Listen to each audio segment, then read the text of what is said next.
तो आज के इस वीडियो में हम आपको बताएंगे कि आने वाली चैत्र नवरात्रि कब से शुरू हो रही है, कब समाप्त होगी, किस तारीख व्रत रखा जाएगा और रामनवमी कब मनाई जाएगी। साथ ही इस वीडियो में हम जानेंगे कि नवरात्रि का पूजन कैसे करना चाहिए और किन महिलाओं को नवरात्रि का व्रत रखना चाहिए और किन्हें नहीं रखना चाहिए। व्रत और पूजा के नियम क्या हैं, इन सभी बातों पर आज के इस वीडियो में हम आपको विस्तार से बताएंगे। यह वीडियो आपके लिए बहुत ही ज्ञानवर्धक साबित होने वाली है, इसलिए इसे अंत तक जरूर देखें और कमेंट बॉक्स में जय माता दी अवश्य लिख दें। चैत्र नवरात्रि पावन पर्व फाल्गुन मास के समाप्त होते ही शुरू हो जाता है। होलिका दहन के बाद चैत्र मास का आरंभ होता है और इसी के साथ हिंदू नववर्ष भी शुरू होता है। हिंदू पंचांग के अनुसार चैत्र नवरात्रि बहुत महत्वपूर्ण होती है क्योंकि इसी समय देवी दुर्गा के 9 रूपों की पूजा की जाती है। घट स्थापना और कलश स्थापना किस दिन और किस शुभ मुहूर्त में करनी चाहिए, अखंड ज्योत जलाने का सही तरीका क्या है, पूजा विधि और मंत्र कौन कौन से हैं, इन सभी महत्वपूर्ण विषयों पर इस वीडियो में जानकारी दी जाएगी। नवरात्रि में माता रानी की आराधना करने से सभी दुख और संकट समाप्त हो जाते हैं। कुछ लोग पूरे 9 दिन व्रत रखते हैं जबकि कुछ पहले और आखिरी दिन उपवास रखते हैं। हर किसी की अपनी मान्यताएं होती हैं और हर उपासना का अपना महत्व होता है। बहुत से लोग जानते होंगे कि एक साल में 4 नवरात्रि होती हैं, 2 गुप्त नवरात्रि और 2 सार्वजनिक रूप से मनाई जाने वाली नवरात्रि। चैत्र और शारदीय नवरात्रि को विशेष रूप से मनाया जाता है जबकि गुप्त नवरात्रि साधकों के लिए अधिक महत्वपूर्ण होती है। अगर आपको यह वीडियो पसंद आए और ज्ञानवर्धक लगे तो लाइक जरूर करें। आपका एक लाइक हमारे लिए बहुत महत्वपूर्ण है। हम आपको जो भी जानकारी दे रहे हैं वह शास्त्रों और पंचांग पर आधारित नए हैं तो चैनल को सब्सक्राइब कर लें ताकि आपको आगे भी ऐसी ही महत्वपूर्ण जानकारियां मिलती रहे। दोस्तों, आप जानते हैं कि नवरात्रि साल में 4 बार आती है। इनमें से 2 गुप्त नवरात्रि होती हैं और 2 प्रमुख नवरात्रि जिन्हें बड़े हर्षोल्लास से मनाया जाता है। चैत्र नवरात्रि नया संवत हिंदू नववर्ष शुरू होने के साथ आती है और बहुत शुभ मानी जाती है। अश्विन नवरात्रि, जिसे शारदीय नवरात्रि भी कहा जाता है, दशहरे से पहले आती है और इसे बहुत धूमधाम से मनाया जाता है। माघ नवरात्रि और आषाढ़ नवरात्रि गुप्त नवरात्रि होती हैं जिनका विशेष महत्व साधकों के लिए होता है। चैत्र नवरात्रि का विशेष महत्व है क्योंकि यह नए संवत के आरंभ के साथ आती है और इस दिन ग्रहों की स्थिति से पूरे वर्ष की संभावनाओं का आकलन किया जाता है। चैत्र नवरात्रि का पर्व हर साल श्रद्धा और जोश के साथ मनाया जाता है, लेकिन इस साल इस पर्व में कुछ खास बात है जो इसे और भी विशेष बना रही है। इस बार मां दुर्गा अपनी सवारी के रूप में हाथी पर सवार होकर आ रही हैं। हिंदू धर्म में देवी दुर्गा की सवारी का बहुत महत्व होता है और जब वह हाथी पर सवार होकर आती है तो इसे एक खास शुभ संकेत माना जाता है। हाथी को भारतीय संस्कृति में शांति, समृद्धि और यादों का प्रतीक माना जाता है। इसे भगवान गणेश की सवारी भी माना जाता है और अब जब मां दुर्गा हाथी पर सवार हो रही हैं, तो यह समय और भी अधिक महत्व रखता है। इसका मतलब है कि आने वाला समय देश में शांति और समृद्धि का प्रतीक होगा। यह संकेत है कि हमें इस समय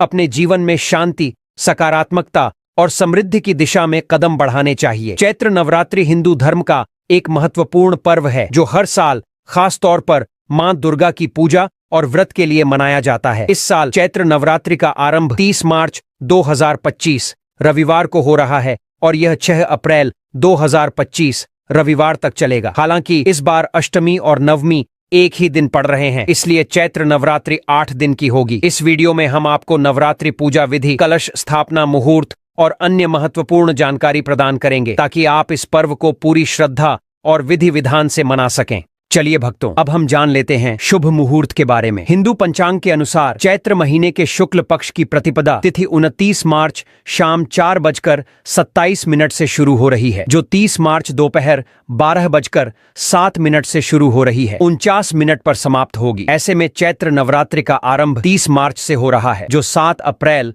2025 को समाप्त होगी। कलश स्थापना की बात करें तो कलश स्थापना नवरात्रि की पूजा का एक महत्वपूर्ण हिस्सा होता है। इस दौरान विशेष मुहूर्त में कलश स्थापना करने से मां दुर्गा की कृपा प्राप्त होती है। 2025 में कलश स्थापना के लिए पहला मुहूर्त 30 मार्च 2025 को सुबह 6:13 से लेकर 10:22 तक रहेगा और दूसरा मुहूर्त अभिजीत मुहूर्त 30 मार्च 2025 को दोपहर 12:01 से लेकर 12:50 तक रहेगा। इन मुहूर्तों में कलश स्थापना करना विशेष फलदायक होता है। आप इन समयों में अपने घर या पूजा स्थल पर कलश स्थापित कर सकते हैं। ज्योतिष शास्त्र के अनुसार नवरात्रि का समय बहुत महत्वपूर्ण होता है, क्योंकि इसी समय यह तय होता है कि इस वर्ष का राजा और मंत्री कौन होगा, ग्रहों की स्थिति कैसी रहेगी और आने वाला समय लाभकारी होगा या नहीं। पुराणों और ज्योतिषीय गणनाओं में इनका उल्लेख किया गया है। नवरात्रि के पहले दिन कुछ विशेष कार्य किए जाते हैं जो बहुत महत्वपूर्ण होते हैं। इनमें कलश स्थापना, अखंड ज्योत जलाना और खेतड़ी बोना शामिल है। कलश स्थापना के लिए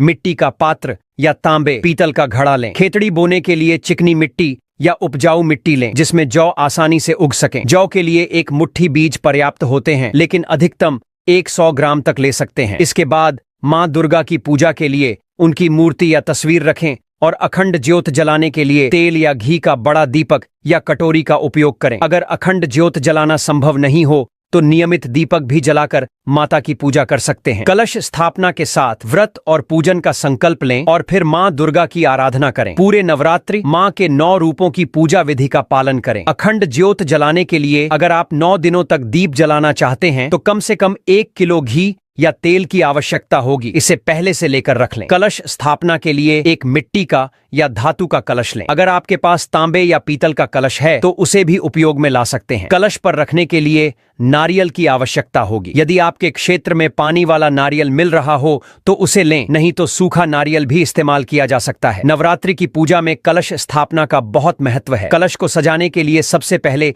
एक लाल वस्त्र या चुन्नी लें। फिर कलश के अंदर हल्दी की गांठ, चांदी का सिक्का, सामान्य सिक्का, अक्षत चावल, सुपारी और थोड़ी सी दूर्वा डालें। ये सभी सामग्री शुभ मानी जाती हैं और माता लक्ष्मी की कृपा को बनाए रखने के लिए उपयोगी होती हैं। कलश स्थापना के लिए एक लकड़ी की चौकी लें और उस पर पीले या लाल रंग का वस्त्र बिछाएं। माता के श्रृंगार के लिए सुहाग सामग्री जैसे चूड़ियां, लिपस्टिक, बिंदी, कुमकुम और रोली जरूर रखें। पूजा सामग्री में रोली, मौली, इलायची, धूप दीप और भोग के लिए मिठाई या फल रखें। अगर संभव हो तो ड्राई फ्रूट भी ले सकते हैं। अखंड ज्योत जलाने के लिए दीपक, बाती और पर्याप्त तेल या घी पहले से तैयार रखें। पूजा के लिए बैठने से पहले एक तांबे या पीतल का लौटा लें, उसमें पहले गंगा जल डालें और फिर शुद्ध जल से भर लें। अब पूजा विधि की शुरुआत करें। सबसे पहले पूजा स्थल का शुद्धिकरण करें। पूर्व दिशा की ओर मुख करके बैठें और पूजा स्थल पर हल्का जल छिड़कें ताकि स्थान शुद्ध हो जाए। जो भी सामग्री आपने पूजा के लिए इकट्ठी की है उसका भी शुद्धिकरण करें ताकि पूजा पूरी श्रद्धा और पवित्रता से संपन्न हो। जहां पूजा करनी है वहां जल और पुष्प छिड़क कर शुद्धिकरण करें और ओम का उच्चारण करें। इस प्रकार आप पूजा स्थल को पवित्र कर लेंगे। जब स्थान और सामग्री शुद्ध हो जाएं, तो माता की चौकी लगाएं। चौकी पर सफेद या पीला वस्त्र बिछाएं। यदि चौकी उपलब्ध नहीं हो तो पूजा स्थल पर उचित व्यवस्था करें। अब सबसे पहले माता की तस्वीर या मूर्ति को वहां स्थापित करें। माता को विराजमान करने के लिए अक्षत लेकर उनका आसन बनाएं और फिर तस्वीर या प्रतिमा को वहां रख दें। अब जवारे बोने की तैयारी करें। इसके लिए जौ को 1 या 2 घंटे पहले पानी में भिगोकर निकाल लें। फिर मिट्टी के पात्र को अच्छे से धोकर शुद्ध करें। उसमें रेत डालें और फिर जौ डालें। जौ डालने के बाद उस पर हल्की सी मिट्टी की परत डालें। इस पात्र को माता की दाहिनी ओर रखें। अगर चाहें तो इस पर कलश रख सकते हैं या फिर अलग से भी कलश स्थापना कर सकते हैं। अगर अलग से कलश स्थापित कर रहे हैं तो पहले उस कलश के नीचे चावल या गेहूं रखें और फिर उस पर कलश रखें। अब कलश में गंगा जल डालें और उसमें हल्दी की गांठ, साबुत हल्दी,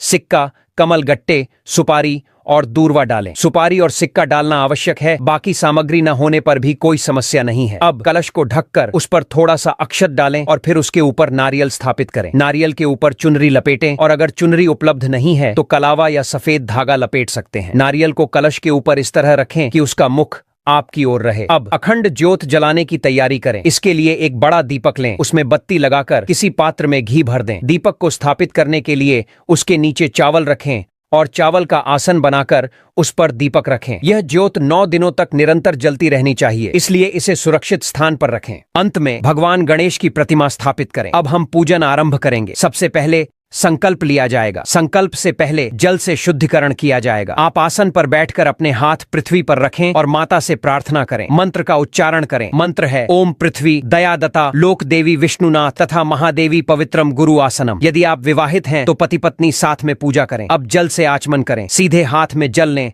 और एक दीप प्रज्वलित करें। यदि संभव हो तो अखंड ज्योति जलाएं, क्योंकि नवरात्रि में अखंड ज्योति का विशेष महत्व है। अब व्रत का संकल्प लिया जाएगा। संकल्प के लिए सीधे हाथ में जल, अक्षत और 1 रुपए का सिक्का लें। फिर 3 बार बोलें ओम श्री विष्णु श्री विष्णु श्री विष्णु। अब अपना नाम, गोत्र, स्थान और तिथि, चैत्र माह, शुक्ल पक्ष, का उल्लेख करें। संकल्प में यह कहें कि आप चैत्र नवरात्रि स्थापना, अखंड ज्योति स्थापना, व्रत पूजन कर रहे हैं और इसे माता के चरणों में अर्पित कर रहे हैं। संकल्प एक महत्वपूर्ण प्रक्रिया है। इसके बिना पूजन का पूरा फल नहीं मिलता। जैसे बैंक में पैसे तभी जमा होते हैं जब आप सही प्रक्रिया अपनाते हैं। संकल्प यह सुनिश्चित करता है कि आप कौन हैं, कहां बैठे हैं, किस गोत्र से हैं और पूजा का उद्देश्य क्या है। संकल्प के बाद अब पूजन आरंभ करें। सबसे पहले गणेश जी का पूजन होगा। गणेश जी का आवाहन करें और बोलें, जय गणेश जी महाराज की जय। अब गणेश जी की पूजा करें। उन्हें आसन अर्पित करें, अक्षत और जल अर्पित करें। गणेश जी के सामने एक कटोरी रखकर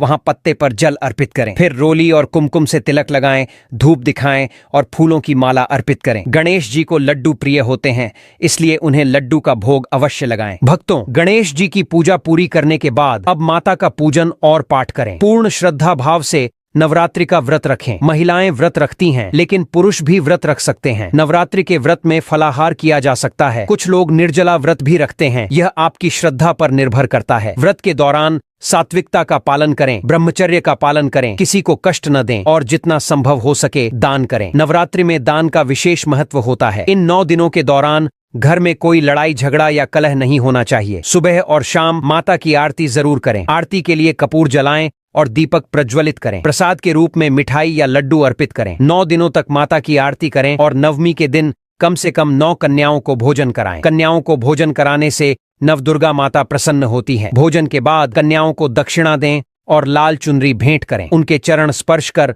आशीर्वाद लें। अब जो कलश आपने स्थापित किया था उसे किसी पवित्र नदी में विसर्जित करें। साथ ही माता की मूर्ति को भी विधि पूर्वक विसर्जित करें। घर में मूर्ति नहीं रखनी चाहिए, इसलिए उसे पवित्र नदी में जाकर कलश के साथ विसर्जित कर दें। माता का भंडारा करें और जो भी आपकी मनोकामना है वह माता लक्ष्मी और माता वैष्णवी पूरी करें। इस प्रकार माता की पूजा और व्रत का समापन करें और माता के आशीर्वाद से अपने जीवन को खुशहाल बनाएं। अगर आपको हमारी वीडियो पसंद आई हो तो कृपया हमारे चैनल को सब्सक्राइब करें और बेल आइकन जरूर दबाएं ताकि हमारी नई वीडियोस आपको सबसे पहले मिल सकें। अगर आपके मन में कोई सवाल हो या आपके पास कोई सुझाव हो तो हमें कमेंट सेक्शन में जरूर बताएं। हम आपके सभी कमेंट्स को पढ़ते हैं और आपकी राय हमारे लिए बहुत महत्वपूर्ण है। आपका सपोर्ट हमें और बेहतर बनाने के लिए प्रेरित करता है। धन्यवाद और हमारी अगली वीडियो देखने के लिए जुड़े रहिए।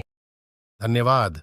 ऐसे ही जानकारी के लिए छाया जैन चैनल को सब्सक्राइब करें और अगर आपको यह वीडियो अच्छी लगी हो तो एक लाइक अवश्य करें और कमेंट में ओम नमः शिवाय अवश्य लिखें। धन्यवाद।